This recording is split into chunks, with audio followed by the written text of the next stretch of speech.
नमस्कार, मी Bhimrao Lonare, IPM TV9 news आणि 24 इंडिया लाईव्ह न्यूज मध्ये मी आपलं स्वागत करीत आहे. सध्या महाराष्ट्रामध्ये उपवर्गीकरण या संदर्भात खूपच म्हणजे वादळ उठलेलं आहे आणि यावरच आज जे doctor Babasaheb Ambedkar convention centre आहे तिथे यावरच एक चिंतन मंथन करण्यात आलं. माझ्यासोबत माजी न्यायाधीश CL थूल सर माझ्यासोबत आहे. सर, जय भीम. जय भीम.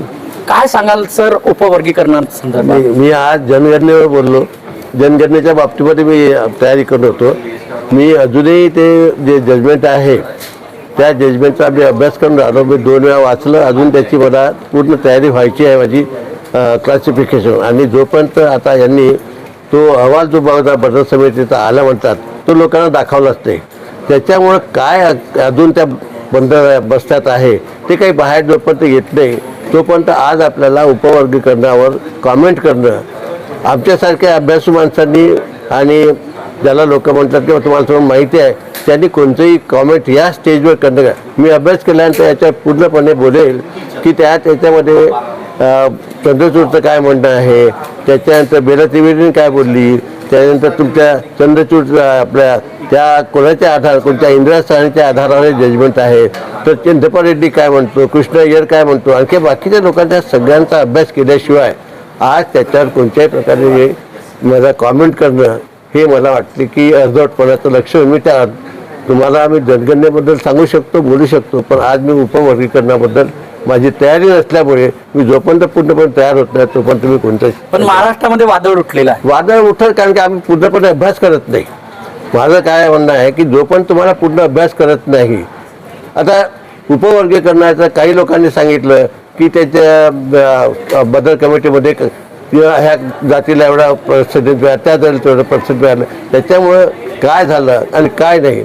निव्वळ IAS अधिकारी झाले किंवा IPS अधिकारी झाले म्हणजे काही तुम्ही मालक बनत नाहीत, तुम्ही निर्णय प्रक्रियेत राहत नाही. बाबासाहेब काय म्हणाले होते, मोक्या जाग्या जाणे आणि सत्ताधारी बना. सत्ताधारी किती आपण याचा विचार केला का ते आपल्याला त्या अँगलने पाहावं लागेल.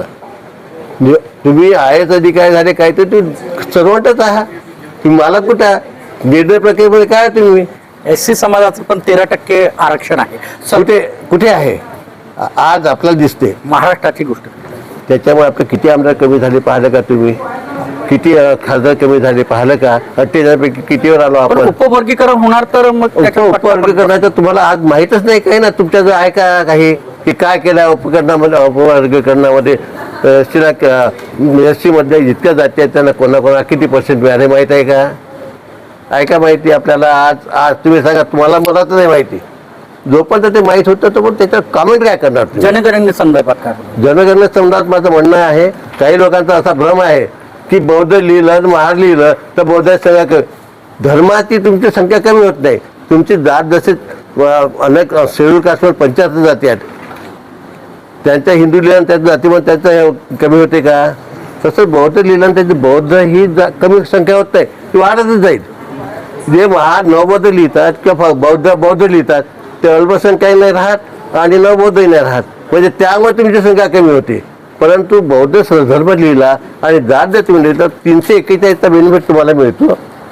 आणि तुम्हाला जेवढे काही 16चे जे हे आहेत 16चे जेवढे बेनिफिट आहेत, 341चे बेनिफिट आहेत, 363चे बेनिफिट ते मिळू शकतात. कशा प्रकारे मिळणार ते आज जे आपल्या संविधानामध्ये दिले आहेत त्याच्याप्रमाणे मिळतील ना. तुमचे प्रतिनिधी वाढतील तुमचे हे वाढतील. म्हणजे जेवढ्या काही जनगणनेचा उद्देश काय आहे, तुम्हाला निधी वाटप, कल्याणकारी योजनेमध्ये वाटप. जर तुमच्या संख्या कमी झाली तर पैसा कमी होईल की नाही, निधी कमी होईल की नाही, होईल की निधी कमी. हा निधी कमी झाल्यामुळे तुम्हाला छोट्याशा याच्यामध्ये वाटेदार किती जास्त होतील.